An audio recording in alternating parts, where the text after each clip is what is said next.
Guys, today we'll be talking about psychology of laziness. Psychology of laziness. What is psychology of laziness? Be honest. Have you ever stared at your work and or your book or something, a huge task, and you end up scrolling through your phone? Here's the thing, don't beat yourself about it. What if I told you there is a psychology behind it? And what if I told you that your brain is actually saving you rather than what you think?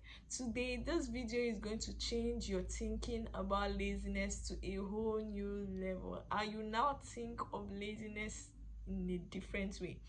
So my name is Lady CI Charity Iyobusa, and let's dive right into this video. This isn't about weakness or lack of ambition. It's actually your brain's way of protecting you from any form of discomfort you could actually encounter or you could come across while doing your tasks, daunting tasks.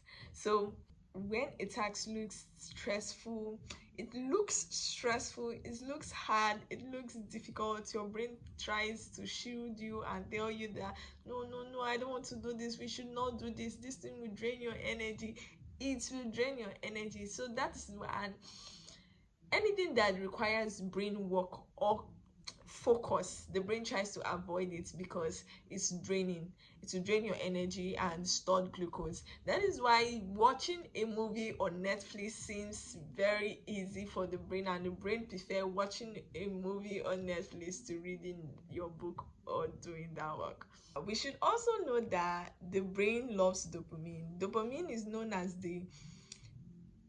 a rewarding factor.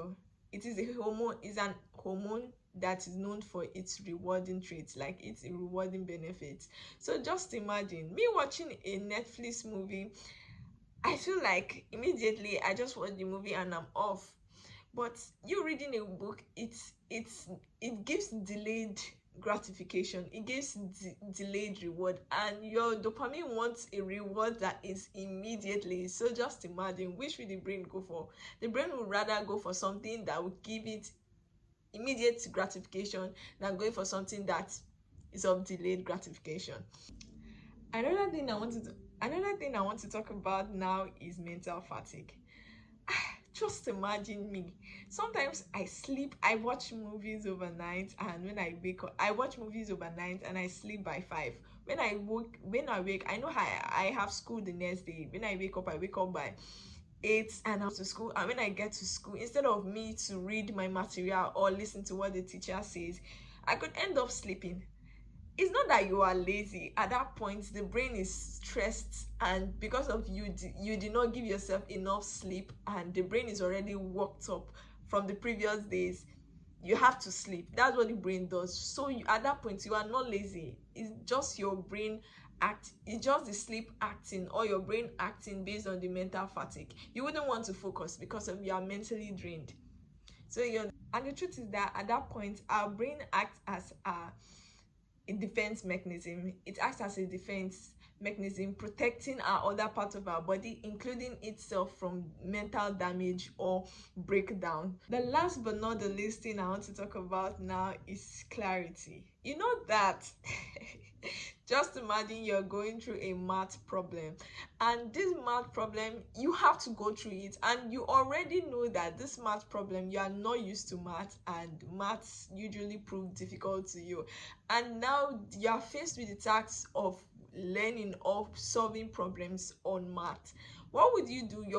What the brain does is that the brain tries to protect you and take you away from something that is very complex.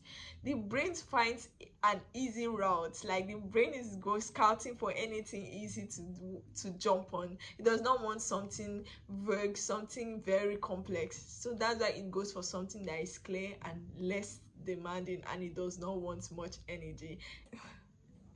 So the next time you call yourself lazy, stop and ask yourself, am I tired? Am I working on an unclear task, or am I working on quick dopamine? Laziness isn't you. Laziness is just a clue. Now I want to know, what is one thing you always procrastinate on? Drop your thoughts in the comments. Drop it in the comment. Let's see how many of us are actually struggling with such a thing. I remain your lady CI, and don't forget, we've come to the end of this video. Don't forget to like, comment, subscribe, and share with that your friend that you're always calling lazy, or that friend that is always complaining, I feel like I'm lazy, I feel like I'm not doing enough. This ought to be shared to them. And if you don't share it to them, are you a good friend? No. Thanks guys, thanks for watching. I want to see you in my next video.